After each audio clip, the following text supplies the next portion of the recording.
हाँ, क्यों भैया आदित्य, ये मजदूरी करके और कितने दिन चलेगा? महामंत्री जी, मैं तो एक गरीब इंसान हूँ, इसीलिए मजदूरी करने में मुझे कोई शर्म नहीं। ये मेरा काम है और यही मेरा पेशा है। मैं यही काम करता रहूंगा, सिर ऊंचा करके। हाँ हाँ, ठीक है ठीक है, लेकिन ये जमीन राजा मशाई की है, क्या तुम जानते हो? अब राज्य की सारी जमीनों के मालिक तो राजा मशाई हैं, ये तो पता है। लेकिन राज्य के हर नागरिक को जैसे अपनी जमीन पर अधिकार होता है, वैसे ही ये जमीन मेरा व्यक्तिगत अधिकार की जमीन है।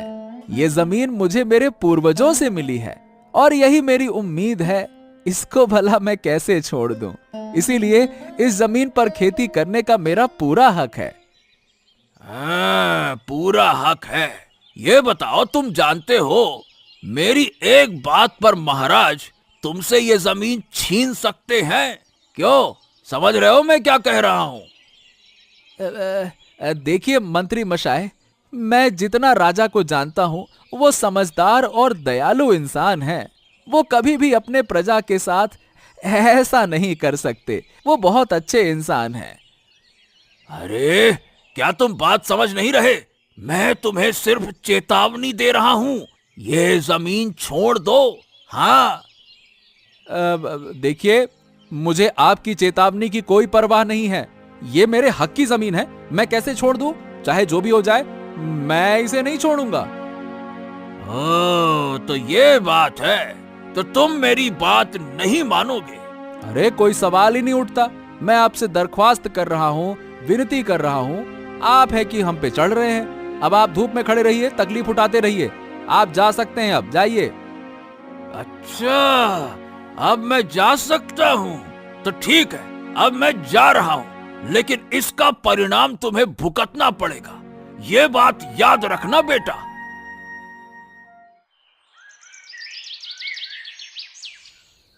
अरे मंत्री मशाह, ये उत्पात और सहन नहीं हो रहा। अरे, सहन तो मुझे भी नहीं हो रहा, इसीलिए मैंने तुम्हें आज रात बुलाया है। अच्छा, बताइए, कुछ नया है क्या? बस थोड़ी सी जमीन पर खेती करके तुम्हारा भाई खुद को बड़ा समझने लगा है। मैंने उसे यह बताने की कोशिश की कि उस जमीन पर सिर्फ उसका हक नहीं है, लेकिन उसने मुझे अपमानित कर दिया। कहता है कि जाओ जाओ जाओ, भागो यहां से। अरे, वो खुद मेहनत करके खाता है, इसीलिए उसका घमंड बढ़ गया है। लेकिन वो ये नहीं जानता कि जो मूर्ख होते हैं वही बैल की तरह मेहनत करते हैं। हम जैसे समझदार लोग दूसरों की मेहनत पर खा लेते हैं। हाँ, अब तुम्हारे भाई के पके धान पर मई लगानी होगी। पकी धान ऐसे थोड़े ना उसे मिल जाएगी, कुछ तरीका निकालो। मैं महाराज के पास जाकर रो धोकर उसकी शिकायत करूंगा। महाराज किसी के रोने पर चुप नहीं रह सकते, तब उसे सजा मिलेगी। लेकिन ध्यान रखना, बहुत ध्यान से करना। महाराज कम नहीं है, वो भी बहुत चालाक है। एक बार समझ गए तो तुम्हें छोड़ेंगे नहीं महाराज। अरे, आपको इस बारे में चिंता करने की आवश्यकता ही नहीं है, मैं सब देख लूंगा। आप बस रात की सभा में रहकर मेरी मदद कीजिए, फिर मैं सब कुछ संभाल लूंगा। तुम इस बारे में निश्चिंत रहो। हाँ, तो फिर अब कल खेल होगा। हाँ।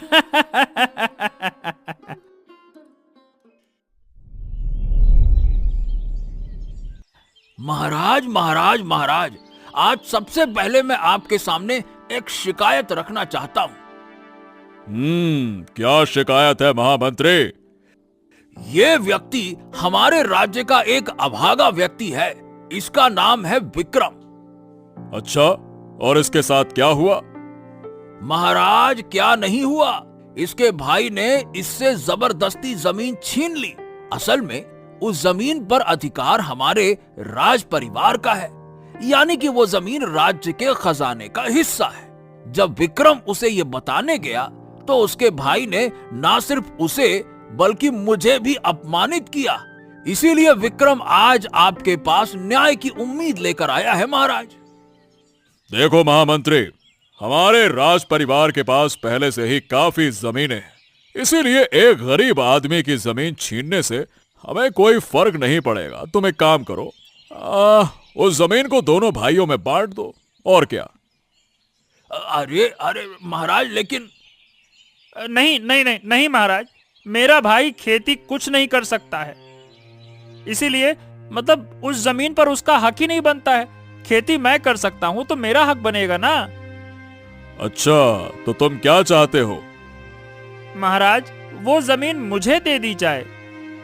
तुम्हारे भाई का नाम क्या था? महाराज आदित्य, मतलब आदित्य नाम है। ओह, आदित्य नाम का व्यक्ति तो हमेशा अच्छे शब्दों में सुनता आया हूँ। ये पहली बार जान रहा हूँ कि वो अच्छा इंसान नहीं है। ठीक है, तुम जाओ और मैं थोड़ा सोच विचार करके फैसला करूंगा। और महामंत्री देवराज, तुम इस मामले की निष्पक्ष जांच करके मुझे बताओ, फिर मैं उसी हिसाब से फैसला करूंगा। समझ गए? जी महाराज, जी जी, आपका आदेश सराखों पर, जैसा आप कहें महाराज। धूप में जलकर काम करके आए हो बेटा, थोड़ा ठंडा हो जाओ। है, अरे ठंडा होने का क्या मतलब है माँ? थोड़ा सा जमीन जोत कर खाते हैं, फिर भी मुझसे कितने लोग जलते हैं। क्यों, क्या हुआ? लोग तुझसे क्यों जलते हैं? अरे जलने वाले लोग तो हमेशा होते ही हैं माँ। क्या हुआ, मुझे थोड़ा विस्तार से बताओ। आज जब मैं खेत में काम कर रहा था, तब पहुंच गए मंत्री देवराज। उन्होंने मुझे धमकी दी थी। उन्होंने कहा कि अगर मैंने उन्हें अच्छे से जमीन नहीं दी तो वो मेरे खिलाफ कदम उठाएंगे। सुन बेटा, लोग वही कहते हैं जो नहीं कर सकते। तू बस अपने काम पर ध्यान दे, भगवान तेरे साथ होगा। लोग तो हमेशा बुरा चाहेंगे, लेकिन अगर तू सही रहेगा तो देख, सबकी बुरी योजनाएं एक दिन नाकाम हो जाएंगी। मुझे तो एक शक हो रहा है माँ। क्या शक है? मुझे लगता है कि दादाजी भी देवराज के साथ मिलकर काम कर रहे हैं, वरना मंत्री को इतनी हिम्मत हो कैसे सकती है? जो साथ है या नहीं, इसकी चिंता मत कर, बस खुद सच्चे रहो और देख, सब परेशानियां समय के साथ खत्म हो जाएंगी। भगवान तुम्हारे साथ है। मैं अपनी पूरी कोशिश करूंगा और मैं तुम्हारे कहे पर विश्वास रखूंगा। चिंता मत करो मां।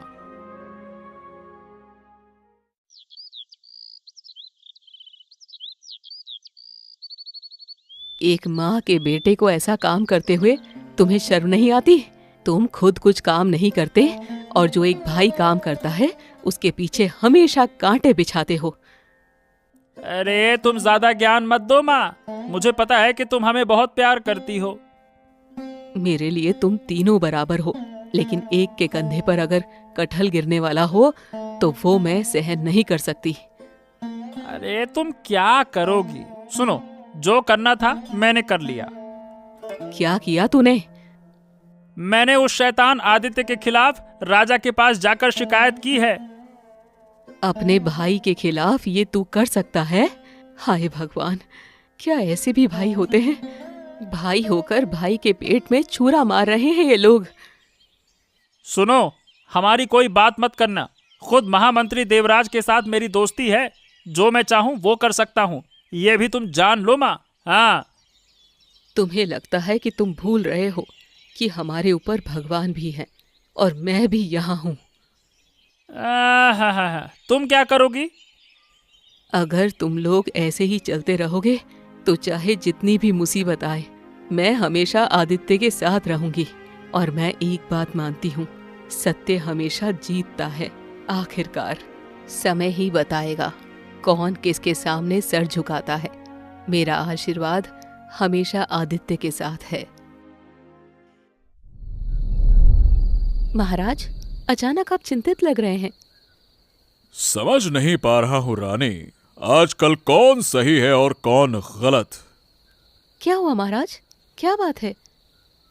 हाँ, आज आदित्य के भाई विक्रम ने महामंत्री देवराज के साथ मिलकर उसके खिलाफ शिकायत की थी। उनका आरोप क्या था महाराज? उनका कहना है कि जो जमीन आदित्य जोत रहा है वो राज की संपत्ति है, यानी राज्य की संपत्ति है राजा की, और वो ठीक से जमीन की खेती नहीं कर सकता। इसीलिए उस जमीन को विक्रम को दे देना चाहिए। आपने इस पर क्या कहा? अभी तक हमने कोई निर्णय नहीं लिया। मैं समझ नहीं पा रहा कि कौन सही है और कौन गलत। देखिए, मैं सभी बातें नहीं कह सकती, लेकिन इतना कह सकती हूँ कि जो भी निर्णय लें सोच समझ कर लें, सभी पहलुओं पर विचार करें, फिर निर्णय लें। हो सकता है आपको गलत तरीके से गुमराह किया जा रहा हो। यही सोच रहा हूं मैं भी, इसीलिए अभी कुछ समझ नहीं आ रहा और कुछ मैंने उनको कहा नहीं। चलिए देखते हैं क्या होता है। चलिए आप भी सोइए, मैं भी सोता हूं, ठीक है? ठीक है महाराज। हे भगवान, मेरे जैसे हालत इस दुनिया में किसी और की ना हो। 3 बेटों में से एक बेटा है बदमाश, दूसरा है ईर्ष्यालु। मेरा एक ही बेटा अच्छा है, लेकिन उसके खिलाफ उसके दोनों भाई साजिश कर रहे हैं। ऐसा भाग्य किसी माँ को ना मिले। अरे ये तुम रोज रोज की अपनी रुलाई बंद करो माँ, रोना मचा रखा है। क्यों रो रही हो? तुम नहीं समझ सकते मेरी तकलीफ। जिनके पास मेहनत करने और घर में खाने का सामान लाने की ताकत नहीं है, उनके लिए बड़ी बड़ी बातें करना ठीक नहीं। अरे बेवकूफ लोग खेतों में जाकर खेती करते हैं। मैं और दादा दोनों बुद्धिमानी से अपना पेट पालते हैं। हाँ, हमें आदित्य जैसे खेतों में काम करने की जरूरत नहीं है। खेती का काम हमारे लिए नहीं है माँ। हाँ, जो दूसरों को लात मारकर अपनी जिंदगी गुजारते हैं, उन्हें बाहर जाकर मेहनत करने की क्या जरूरत है? माँ मेरी बात ध्यान से सुनो, ज्यादा मत बोलो। हाँ, समझ गई? तो फिर क्या करोगे तुम? क्या सोचते हो कि मैं तुमसे डर कर चलती हूँ? ये जान लो, इस राज्य में जब तक महाराज है, शासकीय व्यवस्था बुरी दिशा में नहीं जाएगी। अगर जरूरत पड़ी तो मैं तुम्हारे खिलाफ जाकर महाराज से शिकायत करूंगी। चलो देखो, दिखाओ तुम्हारे अंदर कितनी हिम्मत है, दिखाओ। तब तक महाराज तुम्हारे छोटे बेटे को पकड़कर फांसी पर चढ़ा देंगे, तब मजा आएगा, देखना। हाँ, भगवान तुम्हें सजा देगा, देखोगे। एक दिन तुम्हें छोटे बेटे के कदमों में गिरकर माफी मांगनी पड़ेगी। माँ ज्यादा बकबक मत करो। बकबक करने पर तुम्हें और तुम्हारे छोटे बेटे को ना घर से बाहर निकाल दूंगा मैं। बात करती हो, चुप रहो। देखो हम अपनी राज समझ लेंगे, तुम अपनी समझो। हमारे मामले में जरूरत से ज्यादा दखल देने की जरूरत नहीं है, बहुत हो गया। क्या हुआ बुढ़िया, तुम मुझसे गुप्त रूप से मिलना क्यों चाहती हो? महारानी, आप ही मेरी परेशानी समझ सकती हैं, क्योंकि आप भी एक महिला हैं। मैं आपके पैरों में गिरकर कहती हूँ, मुझे और मेरे छोटे बेटे को बचाइए। क्या हुआ तुम्हारे बेटे को? मेरा छोटा बेटा आदित्य अच्छा है, लेकिन बड़े और मंझले बेटे माधव और विक्रम, एक बदमाश है और दूसरा ईर्ष्यालु।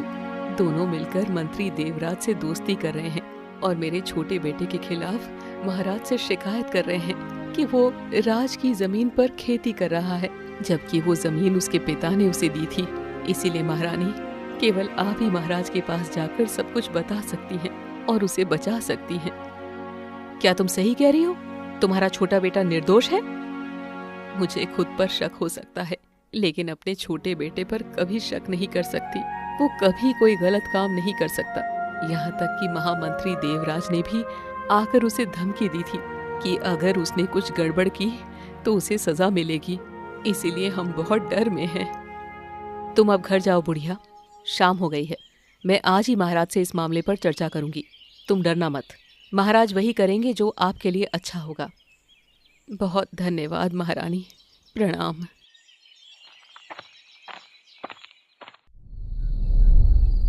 मैंने एक योजना बनाई है रानी। क्या योजना है महाराज? पहले मुझे भी आपसे कुछ कहना था। क्या हुआ? आदित्य की माँ मेरे पास आई थी। वो कह रही थी कि उसके बाकी दोनों बेटे मिलकर उसके छोटे बेटे के खिलाफ साजिश कर रहे हैं और इसी वजह से उन्होंने आपके पास झूठी शिकायत की है और इस काम में मंत्री देवराज भी शामिल हैं।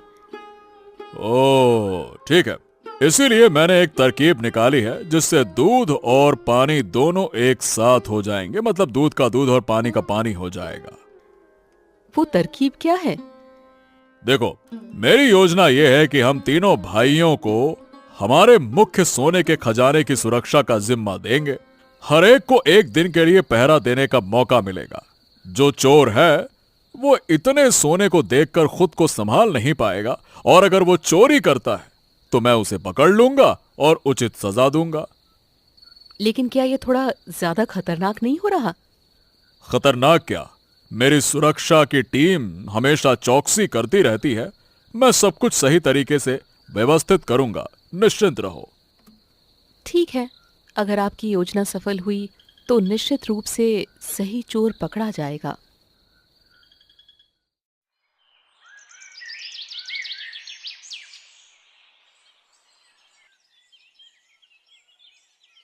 अरे सब बाहर आओ, सब बाहर आओ। महाराज ने तुम्हारे लिए एक विशेष संदेश भेजा है। अरे क्या बात है महामंत्री, आप खुद आए हैं। अगर आप कहते तो हम खुद ही आपके पास चले आते। अरे दरअसल खास खबर है, इसीलिए मुझे खुद आना पड़ा। कोई खास आदेश है हमारे लिए? हाँ हाँ बिल्कुल, महाराज का आदेश खास ही होता है। सुनो, महाराज चाहते हैं कि तुम तीनों भाइयों को मुख्य राज कोषागार का रक्षक नियुक्त किया जाए, यानी कि खजाने की सुरक्षा करनी है, सीधी बात। तुम तीनों में से हर एक को एक रात ड्यूटी करने के लिए दिया जाएगा। महाराज के राजमहल में ऐसा महत्वपूर्ण काम करने से तुम्हारा झगड़ा दूर हो जाएगा। क्यों, क्या कहते हो? हाँ, हम तो बहुत खुश हैं। हम तो खुशी के मारे नाचने को तैयार हैं। हाँ भैया, मैं भी बहुत खुश हूँ। हाँ। हाँ बूढ़ी, ये तुम्हारा छोटा बेटा कहाँ है? उसे क्या समय है, वो तो खेतों में काम कर रहा है। उसको भी बताओ, तो तुम उसे खबर दे देना, ठीक है ना? खबर तो दे दूंगी, पर वो राजमहल के काम पर जाएगा या नहीं, ये कहना मुश्किल है। देखो, ज्यादा अहंकार मत दिखाओ। उसे ये कह दो कि अगर वो राजा देश नहीं मानेगा तो उसे कड़ी से कड़ी सजा मिलेगी, समझ गई? कह दूंगी, लेकिन उससे ज्यादा और कुछ नहीं कह सकती।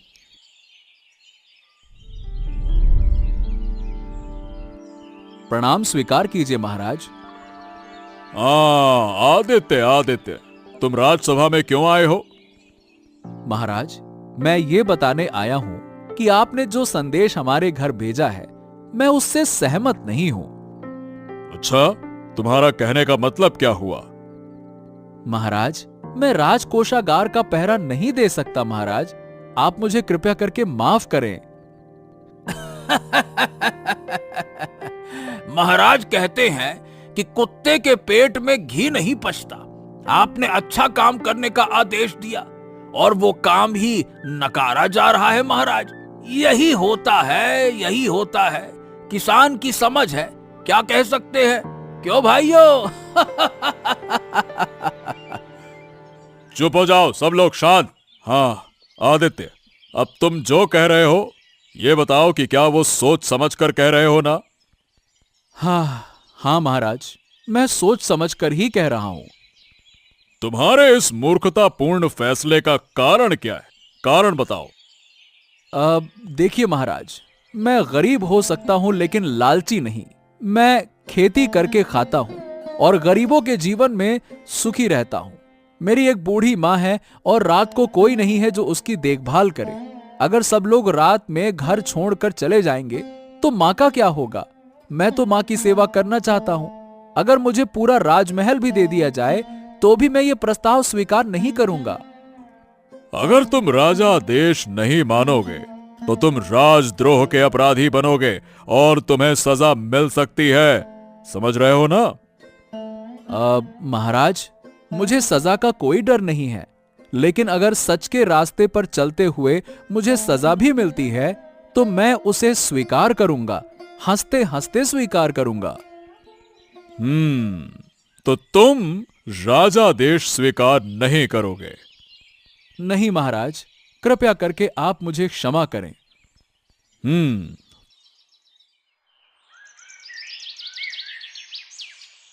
तुम दोनों भाइयों को इतनी रात यहाँ चुपचाप क्यों बुलाया गया है, जानते हो? शायद कोई बड़ा लाभ होगा। लगता है महाराज हमसे खुश है? ये लाभ सिर्फ तुम्हारे लिए नहीं है, मुझे भी उसका एक हिस्सा चाहिए, समझ रहे हो ना? अच्छा, तो फिर योजना क्या है, बताइए। देखो, तुम्हारे भाई ने तो कह दिया कि वो राजकोष का पहरा नहीं देगा, इसीलिए महाराज ने तुम्हारे दोनों को एक साथ पहरा देने का आदेश दिया है। जब तुम पहरा देने जाओगे, मैं सभी प्रहरियों को वहां से हटा दूंगा। फिर तुम दोनों मौका पाकर जितना चाहो सोना चांदी भर लेना, बटोर लेना, चोरी कर लेना, समझ गए? कोई रुकावट ही नहीं होगी।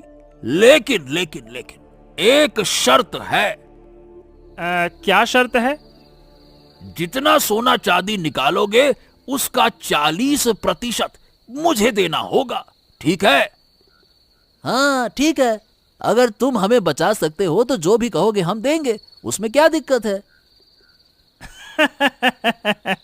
अब हमारे सच्चे मूर्ख भाई और मूर्ख माँ को समझ में आएगा, सच के रास्ते पर चलकर सिर्फ खेतों में काम करके ही खाना मिलता है। अगर हमारी तरह समझ होती तो हमारे जैसे बड़े आदमी बन जाते ना। एक बार हमारा काम बन जाए, फिर उस बूढ़ी माँ और छोटे भाई को दिखा देंगे कि कितना चांदी और कितना सोना है। अगर उन्हें घर से निकाल कर नहीं फेंका रहा तो मेरा नाम भी माधव नहीं। हाँ हाँ, बिल्कुल बिल्कुल बिल्कुल, तुम्हें जो करना है सो करना, लेकिन वो जमीन भी हम उससे छीन लेंगे। हाँ।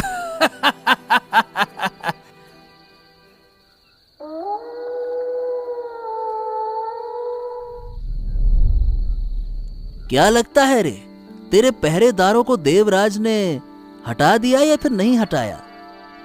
मंत्री देवराज ने जब कहा था तो एक बार तो उसने जरूर हटा दिए होंगे।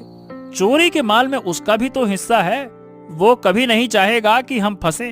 और वैसे भी कोई पहरेदार आसपास तो दिखाई नहीं दे रहा भैया।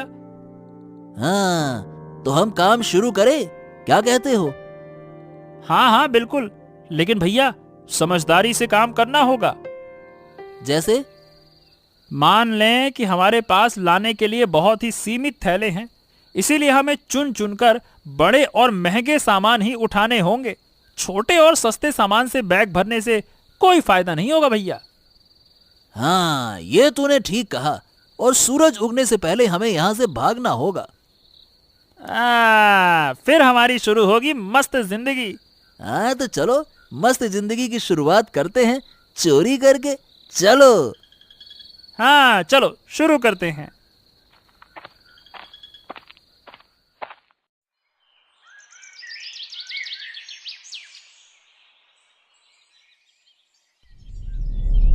देवराज, देवराज सुनो यहाँ। देवराज, देवराज कहाँ हो?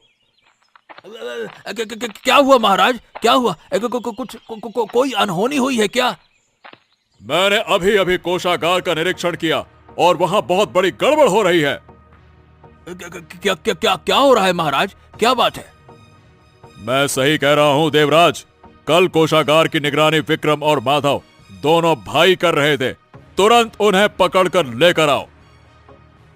लेकिन लेकिन महाराज, ये तो अच्छे लोग हैं, ये कभी चोरी कर ही नहीं सकते। गड़बड़ी तो शायद पहले से ही थी। हमने तुम्हें जो कहा वो करो। तुम एक मामूली से मंत्री होकर मुझे बताओगे कि गड़बड़ी कहाँ है और कहाँ नहीं? जब वो पहरा देने गए थे मैंने खुद निरीक्षण किया था, तब सब कुछ हिसाब ठीक था। उन्हें पकड़कर लेकर आओ, फिर साफ बात हो जाएगी सारी की सारी। जाओ पहरेदार, जहां से भी हो उन्हें ढूंढ कर लेकर आओ। आज मैं उन्हें सूली पर चढ़ाऊंगा।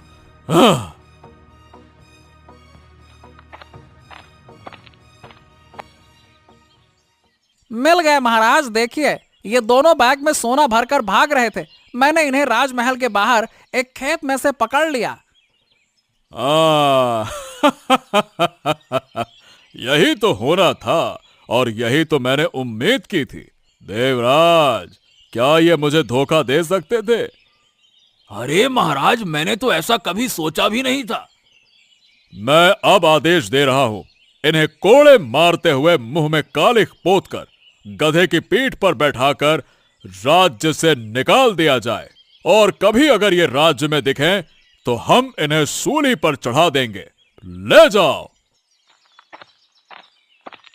महाराज महाराज महाराज महाराज, मैं आपके पांव गिरता हूं महाराज, कृपया करके मेरे भाइयों को माफ कर दें। वो गलती कर सकते हैं, मैं मानता हूं, लेकिन एक आखिरी मौका उन्हें दीजिए महाराज। हमारे पास भी कुछ कहने को था महाराज। हम अकेले इस अपराध में शामिल नहीं हैं महाराज, हमें एक मौका दीजिए, हमें कुछ कहने का मौका दीजिए। महाराज महाराज, नहीं नहीं नहीं नहीं महाराज, इन ठगों की कोई बात मत सुनिए, इन्हें तुरंत सूली पर चढ़ाने का इंतजाम कीजिए। अरे चुप रहो मंत्री, ये क्या कहना चाहते हैं हमें सुनना है। बताओ तुम लोग क्या कहना चाहते हो। महाराज, हम इतना बड़ा कांड नहीं करना चाहते थे। हाँ, हम आलसी हो सकते हैं, ईर्ष्यालु हो सकते हैं, लेकिन हमने कभी इतना बड़ा चोरी करने का नहीं सोचा। आपके महामंत्री ने हमें उकसाया था महाराज, उसने हमें भड़काया था कि हम आपके स्वर्ण भंडार से सोना चुराकर उसका हिस्सा महामंत्री को दें, फिर हमारे भाई को फंसाकर गांव से निकालने और उस जमीन को हड़पने की योजना थी। अगर हमें सजा मिली तो देवराज को भी सजा मिलनी चाहिए महाराज। क्या क्या बात कर रहे हो? छी छी छी छी छी छी देवराज, मैंने तो ये बुद्धि केवल इन 3 भाइयों के झगड़े को सुलझाने के लिए दी थी, आखिरकार तुम खुद इसमें फंस गए हैं? महाराज महाराज, मैं आपके पांव गिरता हूँ। महाराज मुझे सूली पर मत चढ़ाइए, कृपया करके मुझे माफ कर दीजिए। महाराज मुझे माफ कर दीजिए। ठीक है, मैं तुम्हें माफ करता हूं, लेकिन आखिरी बार, अगली बार ऐसा कुछ हुआ तो तुम्हारे लिए मौत की सजा होगी, समझ गए? हमें भी माफ कर दीजिए महाराज, अब हम ऐसी गलती नहीं करेंगे। हाँ महाराज, अब से हम घर में नहीं बैठेंगे, हम भाई के साथ मिलकर खेतों में काम करेंगे। हाँ महाराज। ठीक है, मैं तुम्हें माफ कर रहा हूं, लेकिन तुम्हारे भाई के चेहरे को देखकर, और अगर फिर कभी तुम लोगों ने ऐसी गलती की तो सच में तुम्हें मारते मारते मैं गधे पे बैठा के गांव से बाहर निकालूंगा, समझ गए? समझ गए महाराज, अब से ऐसी गलती कभी नहीं होगी महाराज। हाँ महाराज, अब से ऐसी गलती कभी नहीं होगी, हम साथ में मिलकर रहेंगे। धन्यवाद महाराज।